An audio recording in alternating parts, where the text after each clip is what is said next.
Well, good morning and welcome everybody. And thank you for joining us today on this virtual visit to your store, Art. Because of circumstances, we just thought this might be a safer way to go and provide for a lot more information about our athletes to get to you. My name is Diane Paraskiva, head up the development department here at Special Olympics New Jersey. So we are one of the fundraising arms of our organization. My other colleagues joining us today are Beth Starr, and she also works in development and is a liaison for our year-round corporate partners. And my third colleague is Joanne Monaco, and she is the senior field service manager. So she, along with two other managers, oversee all 13 area directors who provide the program support in the 21 counties throughout New Jersey, sort of aligned with a county. And she also mentors our athletes, Athlete Input Council. So, or there's that athlete leadership. Yeah, it's changed to athlete leadership. Okay. So, but most importantly, we have two stellar athletes with us today, Heather Schwamm and Patrice Jeter. So they're to the talking today and respond to the questions you submitted and tell us about their involvement with Special Olympics and what they've been doing during these last 2 years under this whole COVID umbrella. But before turning the program over to Joanne, I wanted to just give a brief overview of Special Olympics New Jersey. You may be familiar with us in some way, but maybe in other ways, not so much. So, because there are many different facets of our organization beyond just the sports and training aspect. So we are the largest sports organization for children and adults with intellectual disabilities. And it is the foundation upon which Eunice Kennedy Shriver founded the organization in 1968.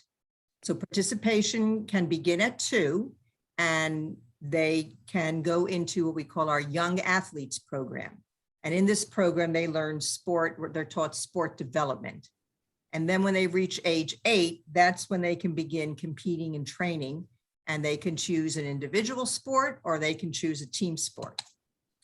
We have over 24 sports, and we distribute them throughout the year in what we call seasons.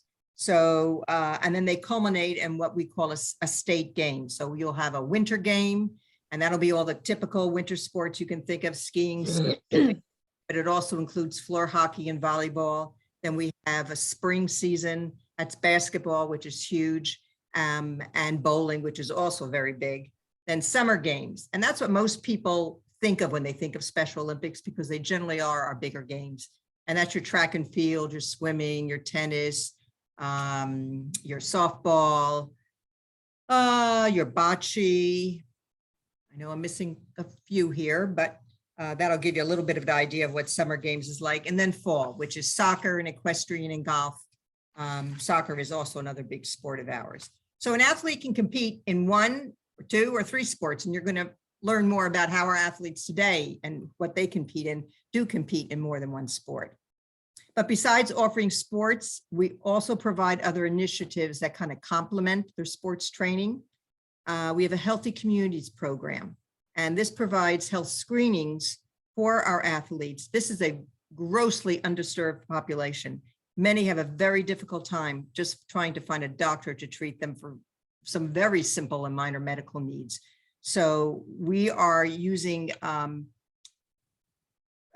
donated services from our medical and dental doctors to come in and do MedFest for us so that we can see if anyone has a need medically beyond just a normal routine checkup, and then try to align them with doctors to go to get that taken care of. We also have fitness and nutritional programs. So we're trying to keep them healthy as well as active, and teach them ways to eat better and what to do when they're away from the training field. We have an athlete leadership program, as I mentioned earlier, and this is an opportunity for athletes to go beyond just being a sports player. They can get involved in becoming a coach or an official or our spokesperson, as these two are today, a board member, or serve on one of our committees. They can also become a member of the Athlete Leadership Council, and this provides them a way to give feedback on events and competitions locally and statewide. So they have a voice within our organization to provide us some feedback. And then we have a Unified Champion Schools program. And this is a I want to say relatively new in terms of our programs, but what it does is it promotes social inclusion through planned and implemented programs within the school system. So it may start out with a unified sport. And by unified sport, we mean it will have individuals with disabilities and individuals without disabilities playing on the same team. And then from there, it usually evolves into more social aspects and activities. And then what happens is it creates a climate within the schools of more inclusion and acceptance. And many school administrators have seen a great difference in their school system once these unified champion programs have been instituted. We have over 650 school districts in New Jersey. We are currently in 280 of them, and that's growing very rapidly. So we have been charged as an organization to really expand this program to all the school districts, as we think it's going to make a real difference in attitudes and acceptance and inclusion. So that through our programs, our athletes improve not only physically, but they get a chance to improve their motor skills and also just to gain greater self-confidence about themselves and a more positive self-image. They get to make new friends and they discover a lot of new abilities and talents for their voices to be heard. And you're going to hear that from our athletes today in some of the ways in which their other abilities have been tapped by Special Olympics New Jersey. We have a budget of over 8 million, and we rely heavily on our year-round partners, our fundraising events, our grants, and our donors to help us continue to provide free services to our athletes. We do not have a fee that we charge them. Finish Line is certainly one of those contributors. You have been a longtime global partner, and you have helped us not only your holiday campaign, which you're doing this year and you did last year, but also in the summertime when you've come out and volunteered. And we've gotten funding for that volunteer support. So we thank you very much for your continuing to support us. And we hope that locally, if any of your employees are interested in wanting to volunteer with us or come out and participate in our events or be a coach, you just need to go to our website, sonj.org. There's a ton of information on there, information about our athletes, stories, and a calendar of events and what we're doing and what's coming up, and a way for you to volunteer right through our site. So that's a brief picture. And what I'd like to do is wait and hold any questions you may have till after you hear the athletes speak, because they may answer some of them for you. And I'm going to turn it over to Joanne now and our athletes.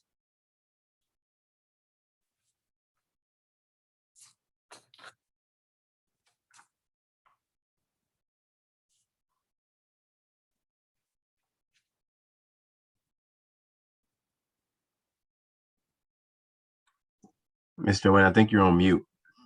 Joanne, I think you're on mute, hon. All right, sorry. Anyway, I just want to say, yes, we have the faces of New Jersey here. It's Special Olympics New Jersey athletes, Heather Schwamm and Patrice Jetter. So what we're going to do is I'm going to pass it off to Heather. Would you like to start, Heather? I'll get you, you got to unmute yourself. Okay. There you go.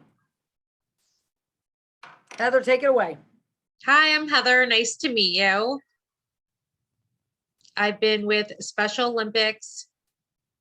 Truthfully, I don't even know how long. Probably since I started JESPY, and that was in 1999. I've done a variety of sports. My main sports are track, volleyball. I used to do soccer for a few years. Special Olympics has been a monumental part of my life. It has been so rewarding to learn new skills through each sport. I love the camaraderie of learning to work as a team. And I just love everything about the organization and what Special Olympics brings into the lives of athletes like me.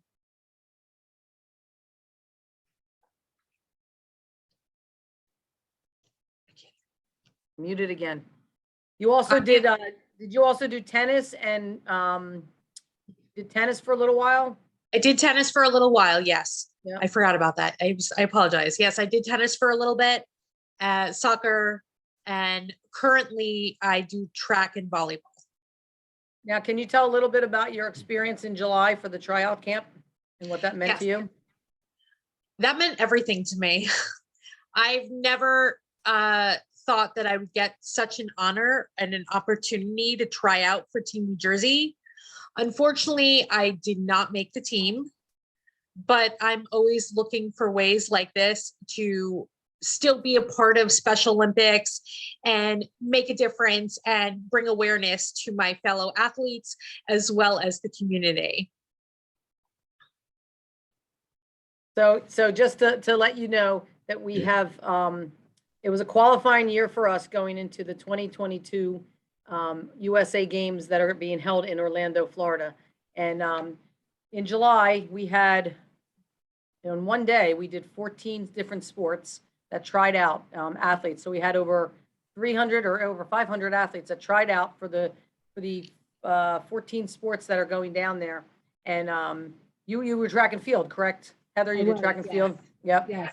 So we had track and field, we had it going on, and it's a great opportunity. Everybody tries out, and then their name goes into a hat, and they get picked out of a hat, and that's how the athletes get picked, and that's how it's always been done in New Jersey. So Heather, I know in working with Heather through the past year, she really wanted to be able to, get to the tryouts, get there, and she got there, and it was really great to hear her talking about how the experience was so wonderful to her, and she loved it, and but she didn't make the team, and it's, we have some athletes like, oh, I didn't make it, but she was very much a part of the process, was just her big, big goal. And now every time an athlete goes through that, right? Patrice knows this also, and Heather, every time you go through it, you look forward to the next opportunity to be able to do that. So it's really a great experience for our athletes, even just the tryout part, because out of those 500, where there's only 130 something going, we have 160 or so in the whole delegation going down. So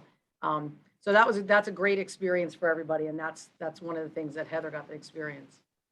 Yes. Patrice, I'm going to let you go, and then if there's any questions, we'll have the questions for both of you guys. Okay? Sure. Go ahead, Patrice. Okay. Hi, my name is Patrice Jetter, and I've been part of Special Olympics since 1991. I joined Special Olympics when I got my first apartment, because I was one of those people that came out of the institution system and came back to live in the community, and I had to learn how to be outside again after living in a self-contained world for almost 3 years.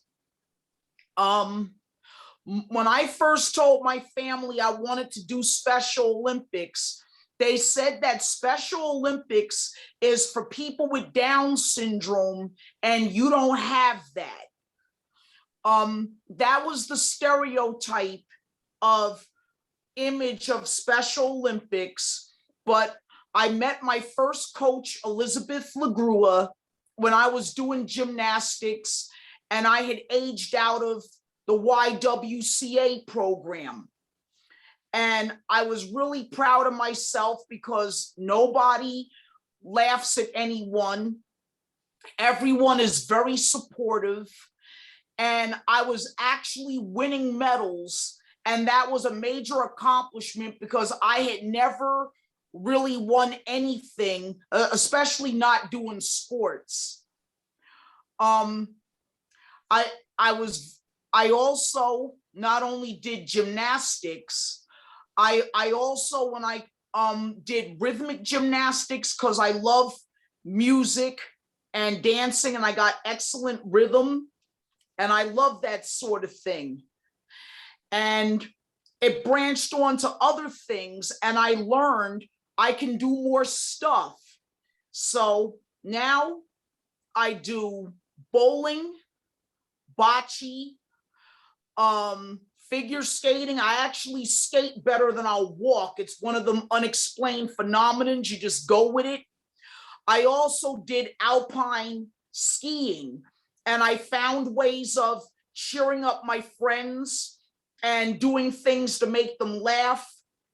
I still have my Lindsey Vonn suit from skiing. I also realized from being at the top of the mountain, everybody looks the same with their helmets on. So I got a court jester helmet cover with jingle bells so that if my coach was looking for me, she could find me. Plus, I'm like 5'9" and she was like 4'11", so that kind of helped her a lot. Plus, the jingle bells did double duty if I got buried in an avalanche. So Special Olympics gave me an outlet to make friends, to socialize, learn that I can advocate and help other athletes as well as myself, and also as an artist, I've become Special Olympics New Jersey resident artist. I was the one that drew that fabulous finish line picture for you guys. And that was a way of thanking you guys for supporting athletes like myself and Heather and all the others to keep what we do going so that we can do our best. I wasn't able to get my Special Olympics background to work, so I did the next best thing, and I'm sitting in front of my model train layout because I'm the first female African-American member of the Jersey Valley Model Railroad Club, and they need a girl like me to keep those other guys in check. So I'm just want you to know that Special Olympics does a lot for people like myself, and if it wasn't for Special Olympics, I don't know where I'd be today. So thank you. Patrice, that was wonderful. That was awesome. I also, can you please just touch on the fact that you were a part of the Orlando 2022 US Games in Orlando, the logo that is out there? I also got chosen with 8 other artists to go to Orlando to help design the logo for the 2022 USA Games. And that was a really awesome experience to be with other talented artists from across the country. Also part of the Athlete Leadership Council for both New Jersey and the 2022 USA Games. And I got hired by the ALC in Florida as the senior on-site coordinator for our booth that we're gonna have down there. So it's gonna be a lot of fun. I learned something new. I didn't know that either. So there you go. That's great. Congratulations. Heather, is there anything you want to add now that you just heard saying all that? How can I top that? That's like, you don't have to top it. I just know that you, I mean, I didn't just know, I didn't know. I mean, where, like your job, maybe you want to tell a little bit about your job. And so I'm a hairstylist. I work for Sport Clips in Florham Park, and they are huge supporters of Special Olympics. Anytime I have a Special Olympics event, they give me off. It turns out that the store manager, we're a franchise of 6 stores. So the store manager of our Princeton location, her son got a letter to try out, was at tryout camp as well. So they're fully aware that they have Special Olympian ties in both Florham Park and Princeton. So yes, the owners of the 6 stores are super supportive. They've donated to Special Olympics several times, and they will continue to do so. They're amazing. And your husband is a former Special He's Olympics a former athlete? Special Olympian. Yep. He used to do basketball, and I don't know if Sean did soccer, but I know he did track and he did basketball. I think he did soccer too, actually, now that I think about it. I think he did do soccer because I remember him with Hunter in soccer. Yep. Yeah. Mm-hmm. Well, I thank you guys. And I don't know any questions that, anybody has actually, because I have thousands of questions I can ask you guys that I don't even know about you still. But we'll let anybody else ask a question if they have anything to ask. I don't really have a question right now. I do want to say thank you guys for sharing that story. For us in the stores, we're actually doing a donation drive right now for Special Olympics. And for me, it's so cool to meet the athletes, right? We do a great job, getting the money. So the customers, we let the customers know we're doing Special Olympics and customers donate. Want to let you guys know, as a store and as an area for New Jersey, we hit our goal already. So right now we're just looking to smash that goal. Ah, Hey. Thank you so Our- much for Thank everything you. you're doing.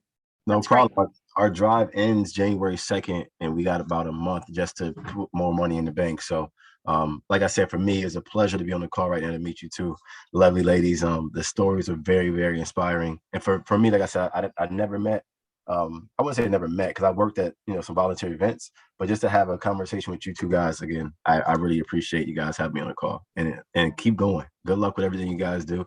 Keep Thank you so going. much. Heather, Patrice, you guys, the sky's the limit, right? I played college basketball and I know what it's like to be on the team. I know what it's like for sports to make an impact on your life. So just keep doing what you guys are doing. Well, that's great. Thank you so much. Diane, you have any last parting words? I think this has gone great. I really appreciate everybody coming out here. That's for okay. sure. I know that Art, you sent some questions to us, so I don't know whether you, one was, who's the athlete that inspired you the most? And that could be celebrity athlete or any athlete that you know personally. All right, Heather, you want to go first and then Patrice? Okay, I picked two. Eli Manning, because he raises a lot of money for kids with cancer. He has the Tackle Kids Cancer Foundation, and I think that's incredible. And then also I picked someone who's not very well known. His name is John Schwartz. He founded the New Jersey Daredevils, which is a special needs hockey team here in New Jersey. I did have an interaction with him years ago where we took some of our students from the school I was at for autism. We took some of the students there. Yeah. So I did have a chance to meet him. He is a very, very nice guy. Yeah. Yeah, he was pretty inspiring for me. I'm a big hockey fan, and I go to a lot of Devils games, and I wanted to research someone who had ties to the organization. And when I learned about him, and how he started a special need. At one of the games I recently went to, they flashed the New Jersey Daredevils, and that's how I learned about him. He was incredible. Nice. Heather, did you get the opportunity to meet Eli Manning? I did not, but I've met other people. I have been cutting some of the New York Jets lately because I'm in Florham Park. That's where my salon is. So I've cut, Zach Wilson came looking for me. He had my card because I cut his dad, but we were closed on the one day he showed up. But I have cut Thomas Hennessy. He's the long snapper for the Jets. And I've cut Mac Brown. He's the assistant offensive coach for the Jets twice. So yes. That's great. Patrice, how about you? Well, I have three athletes. One that inspired me was Debbie Thomas, because she was the first African-American figure skater that I saw on television. Plus, she was a pre-med student at the time, and she had took time off from school to train for the Olympics. So that was like, wow. Another athlete that I looked up to was Elizabeth's daughter, Maureen LaGrua, because Maureen was also a former USGF gymnast, and she went to the University of Michigan. So whenever she came home from college, she would come over to the gym and work out with me. Sometimes we would make jokes because she was also a psychology major. So I said to her, if you need an interesting case to work on, I'll be your guinea pig, but it might make you rethink going into this profession. So I was using it as an opportunity to make sure if this is what you want to do, you're going to be dealing with people like me. And we still are in touch with each other. And she's a really good psychologist. The other athlete that I met, because I used to live in Montclair, was Michael Strahan. And I knew Michael Strahan when he used to play football for Montclair High School. And I remember because I also work as a school crossing guard as well. I forgot to tell you that part. So one day he was at my corner in his SUV waiting for the light to change. And I wished him good luck at the Super Bowl that year. So he said, thanks. Of course, the Giants got the pants beat off of him that year. And then he disappeared for 2 weeks because I guess he knew I was going to say something to him about losing the game. So he just laid low. But it's moments like that. And you get inspired and you realize that these people, that they want to be treated just like anybody else. Because once you go, oh my God, it's Michael Strahan, then they think you're some kind of a stalker and they call security. Actually, she's right. When I have a history of cutting some other celebrities as well, and you just got to treat them completely like they're a regular person. They get so much stuff from outside with the media and everybody else. The last thing they want to do is come into a store or a location and be like swarmed. You know what I mean? When I was in Livingston for 6 years in my former salon before it closed down, and I was cutting Peter Sikora. And now in my current salon, along with my work with some of the New York Jets, I've cut some gentlemen on the senior PGA tour as well. Like Frank Esposito, he's on the senior PGA tour. And you just gotta talk to them like a regular person. The minute you start obsessing and throwing your hands up and, oh my God, can I get a selfie? No. You know what I mean? Like, it's just, you gotta, how you present yourself, is a reflection not only on you, but your business. And, when I like to present myself 100% in everything I do, because I'm not just a hairstylist. I'm not just an athlete, I'm part of the Special Olympics family, and I want to represent that in no matter what I'm doing. Well, Heather, that's why they come to you, because of the attitude that you have. So that's great. I have one last question that was sent to me, and I want you to really think about this one. What is the feeling you get when you give it your all and you finish an event, win or lose? Okay. Patrice, you want to go first, or do you want me to go first? I can go first. I'll warm it up for you. Thank you. Whether I win or lose or not, I know that I went out there and I did my best. If I lose a competition, I look at it like, well, this is what I need to work on for next time. Because some people get extremely upset when they lose, and it's no fun competing against someone and then they lose and they totally just break down like your life is over. I take everything I get, whether it's last place or not, and I'm like, yeah, because I know it's over with and I don't have to do it again until the next time. That's great. Heather? Yeah, I would have to agree with all of that. But more importantly, I would have to say that I look at it as an experience. Whether I lose, I win, I gave it my all, and I chalk it up to experience. So, the next time I look for, it gives me motivation to look towards the next time. What can I do differently? What do I need to work on?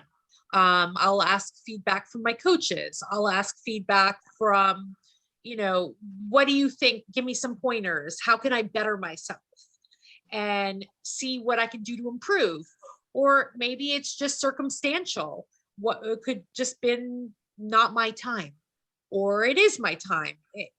Whatever the case is, I'm just grateful for this organization, the ability to compete, the ability to express myself in a positive environment with something that I enjoy, making new friends, working hard as a team, learning new skills together as a team.